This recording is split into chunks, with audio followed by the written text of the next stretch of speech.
Uy, gagi, lalim dito.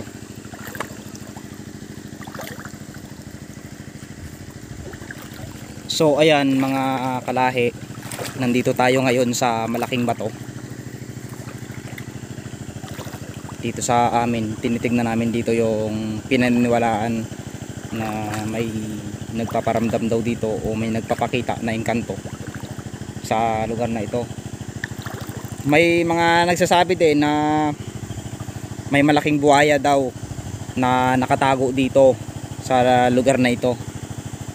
Dahil kaya hindi kami pinapapunta ng mga matatanda dito sa amin dahil doon nga sa kwento ng malaking buhaya na yon.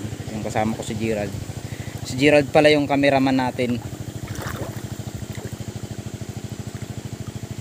Tapos tumitingin tayo dito ng mga sign na baka sakaling mayroong kayamanan. Kasi malaking bato itong taas na to, tapos malaki to. Malakas yung tubig, malalim pa ang tubig dito.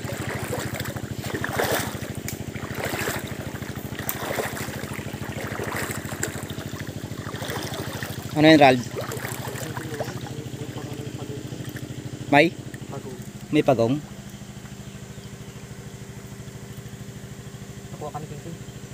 Malaking pagong? Kuryente lang? Nahuli na may isa-isa na pangod.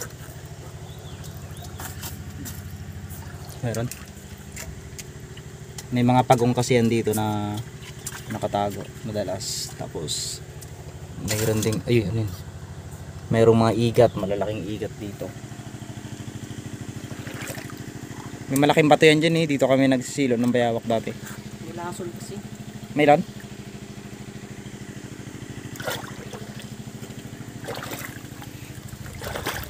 So yan mga kalahi, itong mga malalaking bato na ito, nung pumunta kami ni Dudong dito, ito yung bato na kinakatakutan namin. Ngayon binalikan ko ulit ng gantong oras para malaman namin kung ganun pa rin. Pansin nyo, naglabo na, malabo na kasi ngayon, kaya pangit ng liguan.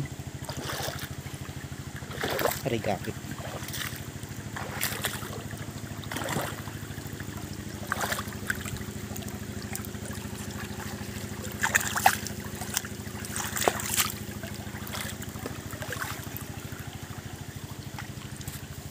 Aray.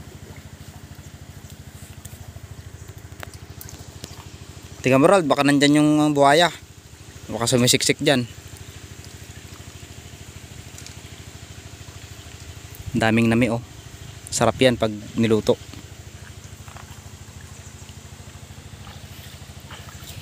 So yan mga kalahi, naglagay tayo dito ng ng trap para sa mga isda sa talangka na pwedeng pumasok dyan. Tapos punta tayo dito sa may malaking bato na to. Tignan natin kung ano yung kakaiba na mararamdaman natin kapag nandito. Ngayon ka lang nakapunta dito, Ralph? Dito? Ako matagal na rin ako nakapunta dito, pero hanggang ngayon may nararamdaman pa rin ako sa kanya. Grabing mga ugat ng puno. Bang klase. Uy, ingat ka dyan, Ralph. May nakita kaming ahas nung nakaraang araw dyan.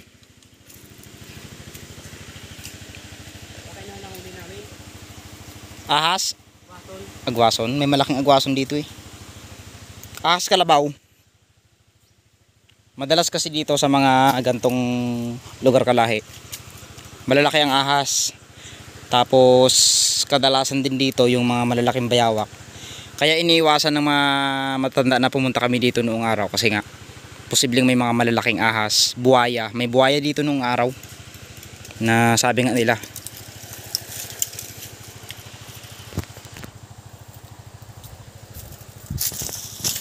Yun o, pwedeng kabitan ng silo.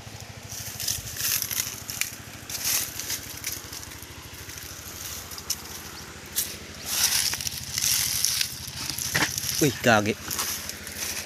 Gulat ako dun ah. Yung Ralph, baka may sinyalis dyan na may kayamanan, Ralph.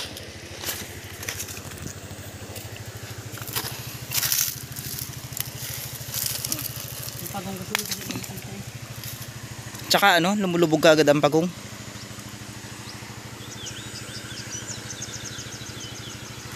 To, yun to. may nakatabon dito. Tignan natin. Ito, may bula-bula. Ha? May bula-bula dito.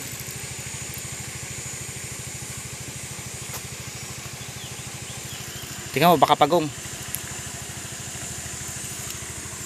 Kasi nung araw mga kalahi, pag naliligo kami dito, panakot ng mga matatanda sa amin.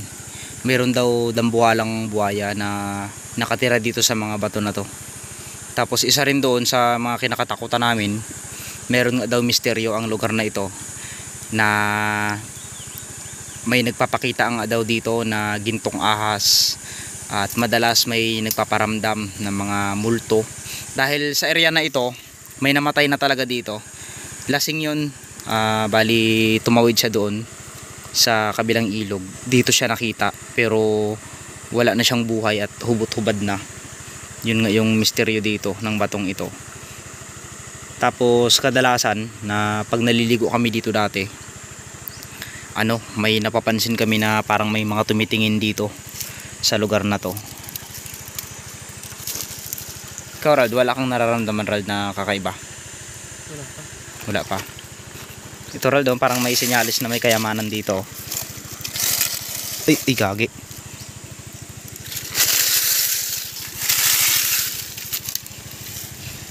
Baka may kayamanan dito. Ito.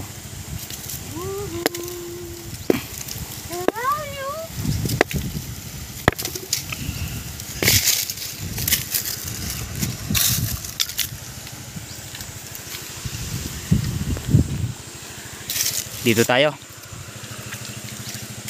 Ay, may butas dito kalaki. Diyan na yung igat na... Dito kalaking butas oh. Diyan sumiksik yun eh. Saan yung igat? Laking butas oh. Kasi yung laki ng lata ng sibuyas. Laki yun, kasi laki ng hita natin yun. Kasi kami nila, nakakuha rin kami ng dati, ng igat, kalaking igat yun.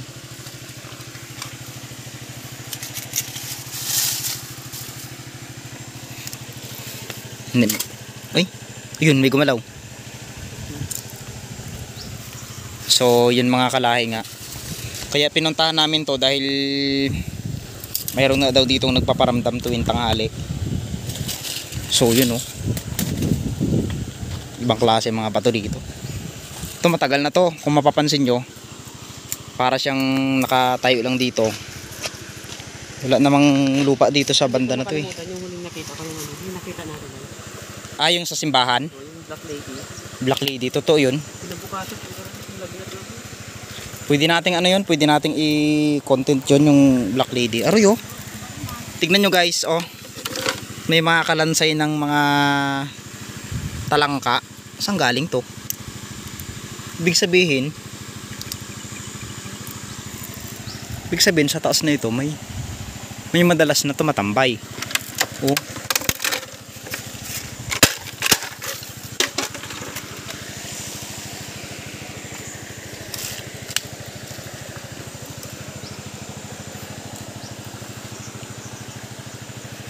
So mga kalahi, dito nga, itong area na ito ay talagang kung wala itong bato na ito, wala, hindi tayo baka pag wala itong bato na ito, malaki ng sapa na to eh.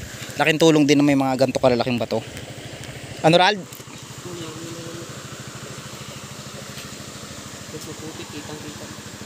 May ano? Si Kuya Junjun mo? Ano yun? Pagong. Ay, alam niya kung may pagong o wala. Dito nga ako, putik dito. Kita nyo kayo dito. Din tayo magdaan. Grabe. Kung mapapansin nyo mga kalahi, itong lugar na ito ay tahimik siya.